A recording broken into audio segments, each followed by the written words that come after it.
Hey everyone, I'm Jack from the Cardboard Herald, and it is the end of the year, so you know that means we have to give our top 10 games of 2024. Little asterisks right here. We'll get into that in a little bit, but it's been a bonkers year in gaming. One of my personal favorite years of gaming since I've been playing board games for a long time. You know what I'm talking about. But not only has it been fantastic in terms of the games that have come out, but it's been a monumental year for this channel. We've hit some milestones like crossing 10,000 subscribers. Eric and I started doing a regular podcast again. And speaking of which, Eric has started doing a lot of on-camera stuff on the channel, and Christina, who has always been an unofficial pillar of the Cardboard Herald since its inception, has become a lot less unofficial in her capacities as she's come to conventions and done a lot of stuff with us, both in front of and behind the camera. So there's been some tremendous changes, evolutions, periods of growth and wonderful things, and it's been all thanks to you. So thank you so much for being along this journey and supporting us. Now, as far as our top 10, well, this really is our top 10. We looked at all of our favorite games that we played on this channel and crunched some numbers, did some schmoozing, did a little bit of horse trading here and there, and came up with this list based off of the games that we played, the things that we were passionate about, and what represented the channel and contributors as a whole. And we're going to take turns in presenting that. But just in case you want our completely unadulterated bias lists, we're also going to be publishing those as separate lists here to come. So definitely stay tuned for that. Also, one of the best things about being involved in this space is that you make these awesome relationships and you develop friendships with people who are other contributors to the media side of things, to publishers, to designers, to artists. And we have some friends of the Cardboard Herald who are also going to be stopping by as part of this video and giving you some of their perspective on the best games of 2024. But with all that out of the way, let's go ahead and get started with the list. Starting off our list at number 10 is Imperium Horizons. Now, I am the only one of us that put this on our list, but I have played it enough and enjoyed it enough to rank it pretty high up there. I love the Imperium system, despite some shortcomings that I have talked about and will continue to talk about. But there just isn't a solo game that does what this does. There are so many different factions that the replayability is amazing. I particularly love that in this edition there are factions from regions that I feel like aren't really explored in depth in a lot of board games, such as the Inuit tribe and the Wagadu Empire. I really enjoy some of the additions they made to the game in this edition, and if you can get past the nitpicky rules, this game is awesome. Hi everyone, I'm Christina. Usually you see me as the hands in videos, but here I am on video. I was going to tell you about Kelp because it's number 8 and I think it's great. But our buddy David, the one half of Winsmith Games, spent a whole video talking about it. So I think we'll just turn to him and we'll let you tell him why it's a great game. Hello, Cardboard Herald family. My name is David Smith. I am one half of Winsmith Games, and today I'm going to talk about my favorite two-player game of 2024. So I'm going to dive into Kelp. This game really does build this very fun tension between the two players. It feels like a little game of hide and seek or cat and mouse. So this game has a really good natural tension to it. I will say this game does have a little bit of a learning curve, especially because it is asymmetric in nature. So it might be a tougher game for younger family members or friends, or for folks who don't really want to enjoy a game with imperfect information or a lot of mechanisms, especially not knowing what your opponent's mechanisms and systems are. However, for those who really like that, deeper nature of an asymmetry in a game, where there's a lot of moving parts and some really fun tension, Kelp brings it. So I highly recommend it. Kelp has been my favorite 2-player game from 2024. Thank you very much. Coming in at number 8 is Harmonies.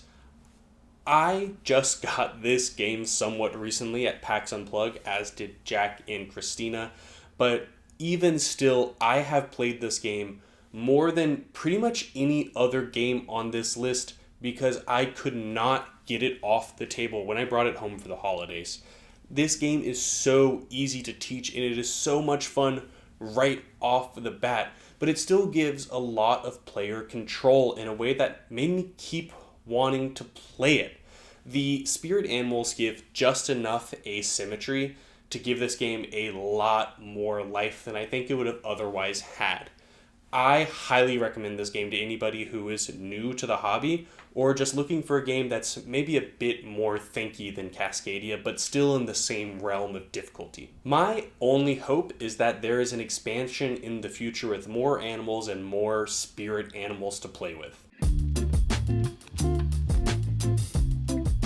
Okay, remember that little asterisk at the beginning? Well, we're coming back to that because number 7 is SkyTeam, and it has to be SkyTeam. Well, SkyTeam technically came out in 2023, very end of the year, with a little bit of convention release. However, we didn't get our mitts on it, and to be honest, it's one of those games that I looked up online and was like, yeah, that looks pretty cool, I'll play it if I get a chance, but it didn't really inspire that much. But in the wake of so many awesome 2-player games coming out this year, I was like, I have to get this played for end of the year coverage. And let me tell you, I got my hands on it and I had to proselytize everyone around me. I had to be like, yo, have you played SkyTeam? This game's amazing. It's got so much energy, so much strategy packed into such a tight little shell, using the confines of 2 players and the physical notion of a plane navigating all these hazards. It's so smart, it's so intuitive, and it uses the theme incredibly well to emphasize what you need to do strategically based off of what your notions are of the thematic opposition and constraints that you're having to face. It is easily one of the best 2-player cooperative games of all time. It fits in a tight package. It's cheap, it's wonderful, and there's a lot of content in there. And if you'll allow the exception of a 2023 game, it is most assuredly, all of us here, one of the 2024 games of the year. Hey friends of the Cardboard Herald, this is BoardGamingbud with my top 3 small box games for 2024. The first one that's on my list was Things and Rings, a party game that somehow makes Venn diagrams fun, where you're trying to place different things in different portions of 3 rings, trying to decide, do these 2 things match, or do these 2 things match, or does it match all 3 rings? My second small box game of the year was Courtesans, a game that's sort of a little bit about bluffing and deduction, but also trying to make sure that the people scoring within your court are on the right side of history. Are they going to be elevated or have they fallen?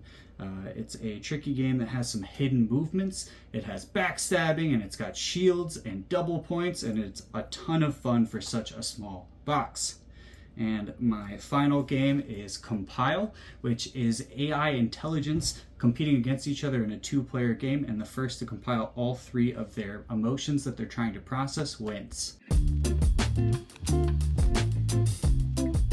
Wondrous Creatures is coming in at number 6. It is a delightful evocation of an Alice in Wonderland-esque world. You as a player get to maximize your turn to build up the resources, to build up your tracks, to get the most victory points, all while building your own island of imaginative creatures. Creatures are presented to you with beautifully designed artwork.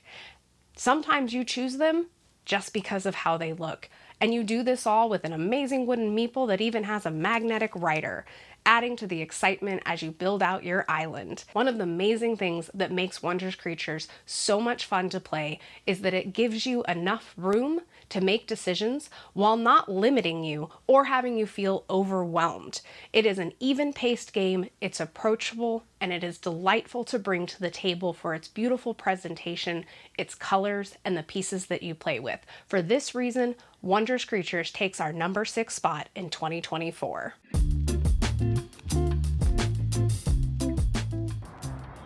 Hello, I'm Rita from Post Curious, and my favorite strategy games of 2024 are Fromage, Harvest, and River Valley Glassworks. Hello everyone, I'm Grecia from Midnight Boardgaming, and tonight I'm gonna share with you our top 3 two-players head-to-head board game for our friend the Cardboard Herald. Number 1, Undaunted Battle of Britain. We are fans of Undaunted series, so this was a breath of fresh air. And instead of soldiers, you control airplanes, so position is very important here. Number 2, Votes for Women. I consider myself a feminist, so this is a board game you must to have if you are a feminist. It's about the women's suffrage in the USA. And number 3, Lord Ghana. We are fans of Disney, and this board game is the favorite board game of my kids. I really enjoy playing with them. Forget about Alice in Wonderland, creatures, and building an island. That's fun, but follow me over to the number 5 spot where we meet up with some beloved elves and hobbits and, sure, maybe the Nazgul too. Coming in at number 5 is the Lord of the Rings Duel for Middle-earth. I love Seven Wonders Duel, but the Lord of the Rings Duel for Middle-earth, it adds so much more to a game I already love. Taking the place of the military back and forth is now a condensed area control game that almost plays like a side quest, and taking the place of the science victory is now the ability to gather alliances throughout Middle-earth to support the hobbits on their adventure. You still have the opportunity to use your resources to gather cards and to assist you, but now instead of building 7 wonders, you're following along the chapters on the adventure. And to add more to the delightfulness of the game, you have an acrylic track where the Nazgul is chasing the hobbits to the end. If the hobbits make it before the Nazgul catch them, good guys win. If the Nazgul happens to catch up to the hobbits, though, bad guys win. So yeah, it is a reskin of a much beloved game, but this one, The Lord of the Rings Duel for Middle-earth, really does add more meat and invites you to play in a new way an old game. Number 4 is the debut game by Mooncrab Studios that is Leviathan Wilds, the sort of campaign-esque dungeon crawl game without persistent elements from game to game to game, but you're playing through a story of progressively more dangerous and fearsome and creative and original Leviathans, which, if you are an old school video game fan, which I can't believe that we're describing a PS3 game as old school, you know that this is directly inspired by Shadow of the Colossus. You and a bunch of other heroes are climbing up this incredible Leviathan, having to deal with the verticality as a constant challenge and sometimes ally as you navigate. But apart from the verticality, it's just such a smart, creative, and cool package where each hero is a combination of a character class and a couple hero cards shuffled together and kind of played as if it were a deck building game that you're not doing any addition to throughout the game itself. The classes and character combinations in conjunction with each other give you a lot of interesting space to play and to really harness the capabilities of each individual climber. It has a great original presence, and it just has such an amazing, intuitive, simple system for telegraphing what the oppositional behavior of this Leviathan that you're climbing is going to be, and giving you time, most of the time, to react to it while it gets progressively worse.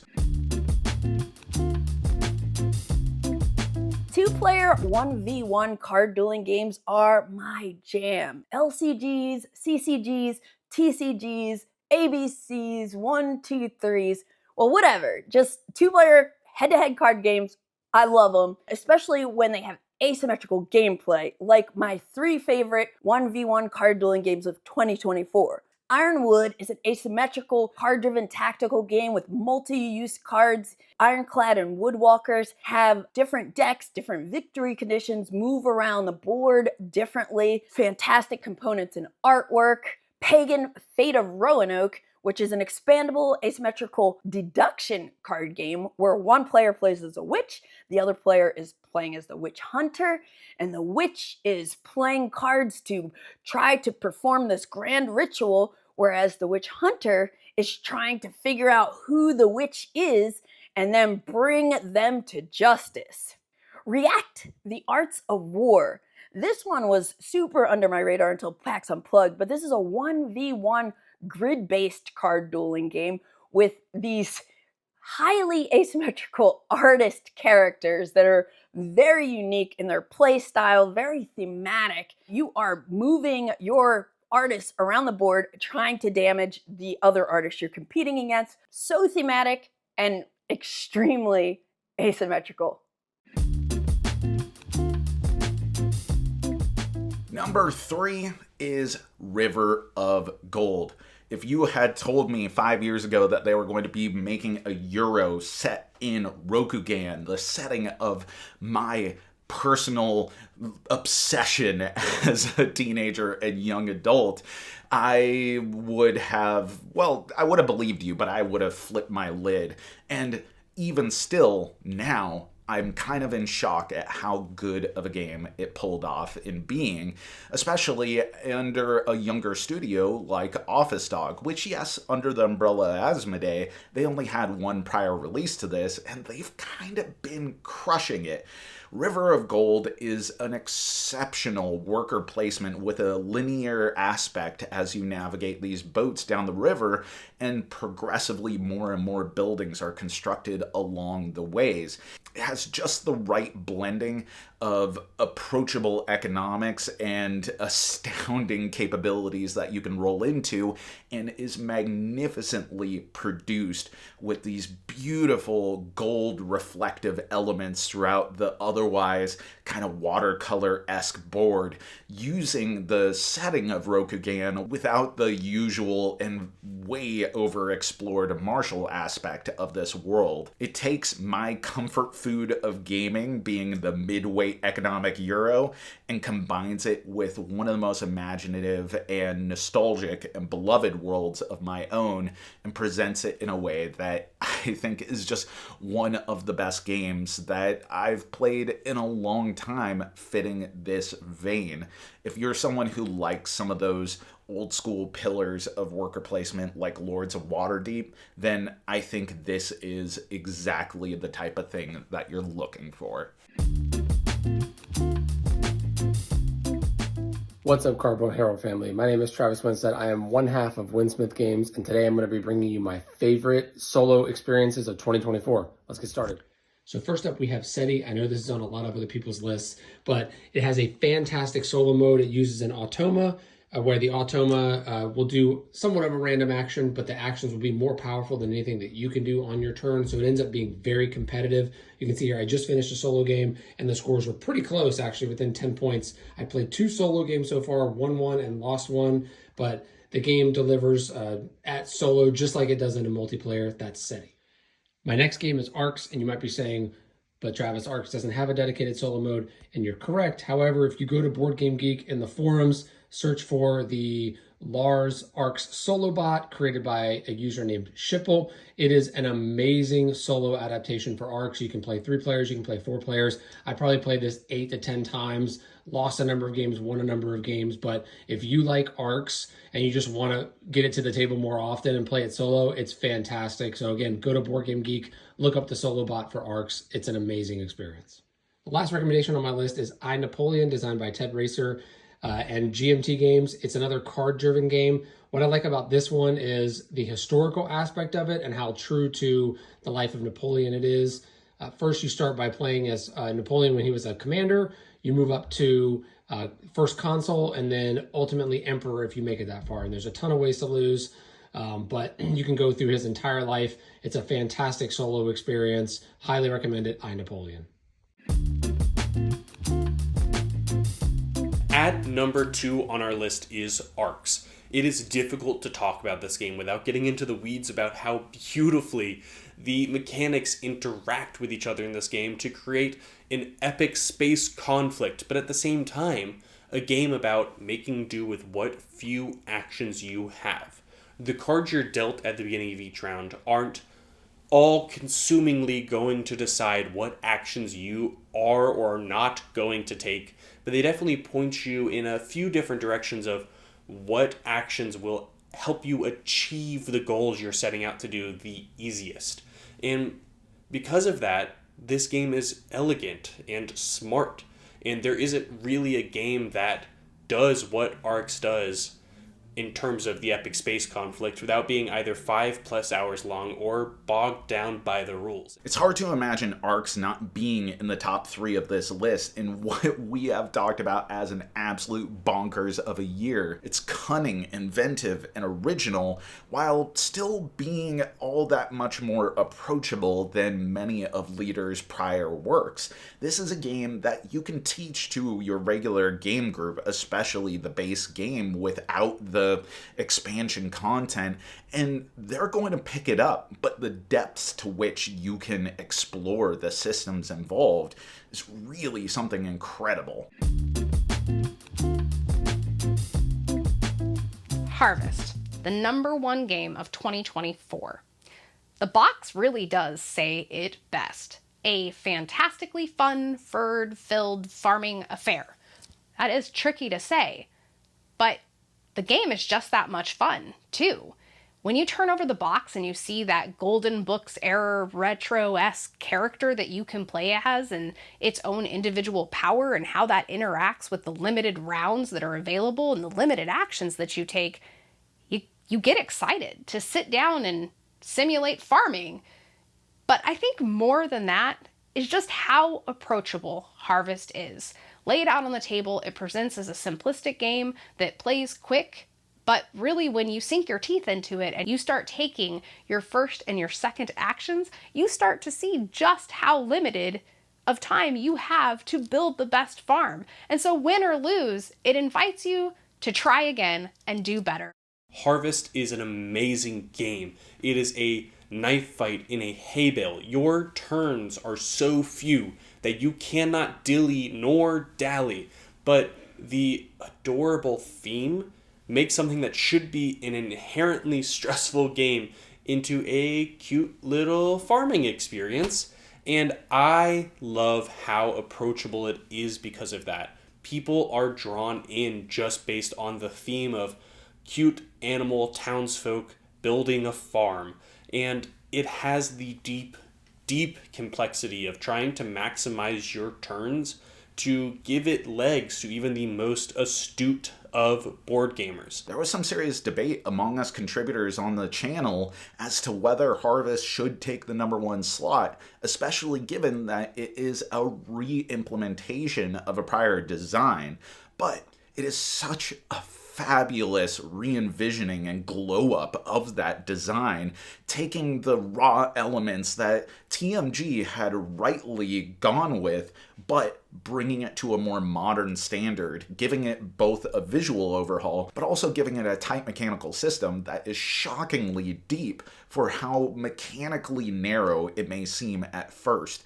To have this level of function in a farming game that is played in a mere 4 rounds, only 12 placements for the entire game, is the pinnacle of refined game design. For all those reasons, after looking at all of our justifications, after crunching all of our numbers, after smoothing things out in a year that had some incredible releases, and any of these top games, especially the top 3, could have taken our number 1 slot, this is the one that ended up on top. making Harvest our 2024 Game of the Year. And that's our list. Thank you so much to our contributors, to our friends who came by to give their own lists, for all of you for giving us support for all of the content that we've been putting, all the changes that we put out there, for all the feedback that you've given to us over our experimentation.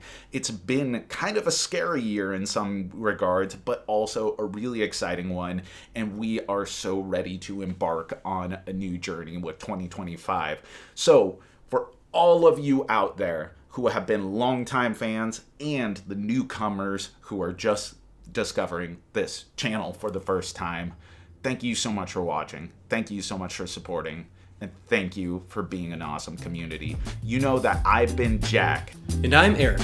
And I've been Christina For the Cardboard Herald.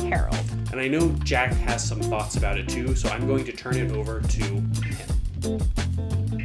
Hopefully you do an edit where if I do this, it goes to you over that way. There are so many messes happening.